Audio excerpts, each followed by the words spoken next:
May gagawin tayo. Ito Samsung na 43. Ang problema nito, walang standby power. Buksan natin. Ito yung kanyang model. Yan, Samsung na 43 inch. Ito naman yung kanyang mainboard. So built-in na yung power supply sa mainboard nito. So ito pala ay nagawa na rin natin dati. 2024 ang naging problema niya ay ST1. So ngayon ang problema naman niya ay no power. So tingnan natin kung saan yung problema nito. So magbo-volts lang tayo.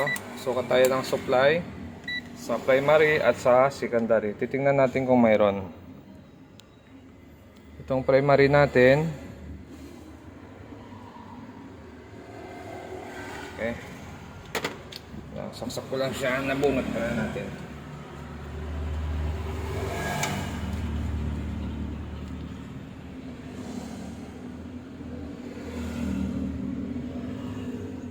Meron siyang 328 dito sa filter cap. Pero pagdating dito sa secondary ay wala siyang supply. Yan, 0. Okay? Punutin muna natin.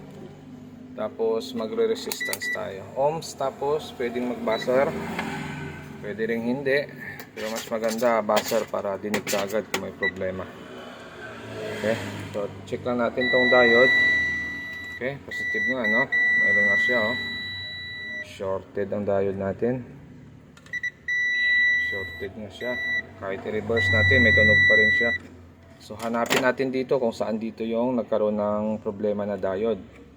At kung bago lang kayo sa aking channel, huwag kalimutan mag-subscribe. So number ay 51, no?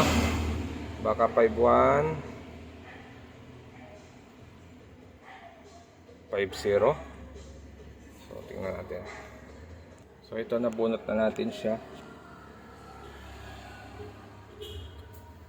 Tingnan natin kung saan yung diode na may shorted, ano. Okay, ito wala, no.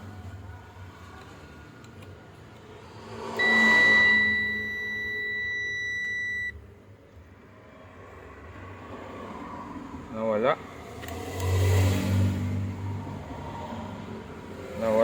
Wala sa diode ang shorted. Yun, no.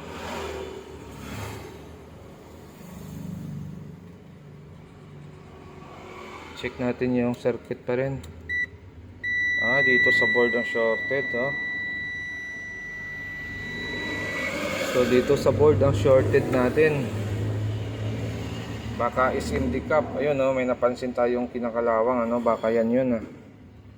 So hindi sa diode ang shorted. Ito, try natin to.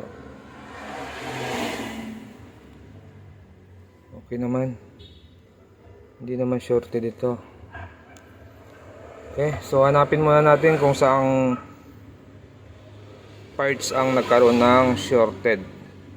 Kasi shorted yung ating 12 volts or yung ating 13 volts. Gumamit tayo ng short killer natin, 5.3 volts, 8 ampere yan pag nag-short tayo. So try natin. Short natin sa body. Kung ilang ampere. Yun, nasa 5 lang siya. Nasa 5 ampere lang yung short natin dito sa kanyang ground. So pwede na yan, try natin. Pero ang nakalagay nito sa binilhan ko, nasa 8 ampere or 12 ampere. Pero ngayon 5 volts lang yung ginamit natin, pumapatak lang siya ng 5 ampere. Siguro dahil sa transformer na ginamit natin dyan ay medyo may kaliitan, kaya yung amperahe na ilalabas lang din niya nakadepende doon sa transformer. Siguro kung malakas yung transformer na ginamit natin, tataas din siya ng 12 ampere. Pero yung 5 ampere na yan, pwede na yan para sa serkito na mga ganito. So tutukan lang natin yung serkito na positive. Ito. Yan. So napapansin natin yung kapasitor na yan kanina ay akala natin yan yung sira. Tapos nung tinester natin, hindi naman natin nakakuha yung short. Pero ngayon, naggamit tayo ng short killer ay positive siya nga, oh. Oh, di ba? Positive nga siya yung salarin. siya yung umiinit pag nag-inject tayo ng supply. So tatanggalin natin ito. Tatanggalin natin yung capacitor na ito. Ito kahit magkaiba na yung capacitor na ikakabit mo rito, same lang yung laki, same yung kulay, pwede. Kung gusto mo talaga malaman yung value nito, maghanap ka dito sa board ng kaparehas nito kalaki, tapos susukatin mo para makuha mo yung eksaktong value. Pero tayo, tinitingnan lang natin dito yung kulay, yung laki, tapos yun na yung pinapalit natin dyan.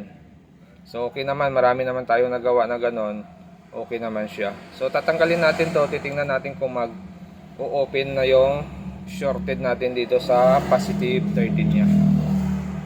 So ito na, nailagay na natin sa pinaka base niya or sa pinaka unit natin. So testing lang natin kung mayroon na tayong masukat na 12 volts dito sa diode na ito. Mayroon na 12 oh. Okay, so yun na naging problema nito, yung SMD cap na yan. So pinalitan na natin siya. Same kulay, same yung laki, pero hindi na natin nasukat yung value. Sinalpakan na lang natin siya. So yan, pwede ka naman kumuha sa mga T-con board na 12 volts yung supply. Marami sa mga T-con board or top board, yung mga 12 volts ang supply sa magkabilaang serkito. So yun, pwede na yun. Basta parehas lang laki, saka parehas yung kulay. So tingnan natin kung may display. Yan, okay pa naman siya oh. Power supply lang talaga naging problema niya. So yung ST na ginawa pala natin dito, yung jumper natin, yung ST1 to pin number 6, pag nagbilang ka mula dito, yan, mula dito sa IC na to, pin number 6 ay tumatagal naman pala.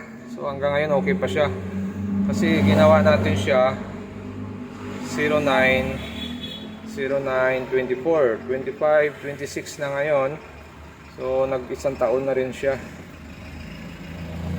At kung bago lang kayo sa aking channel, huwag kalimutan mag-subscribe. At sa mga nakapag-subscribe na, maraming salamat sa suporta nyo sa channel.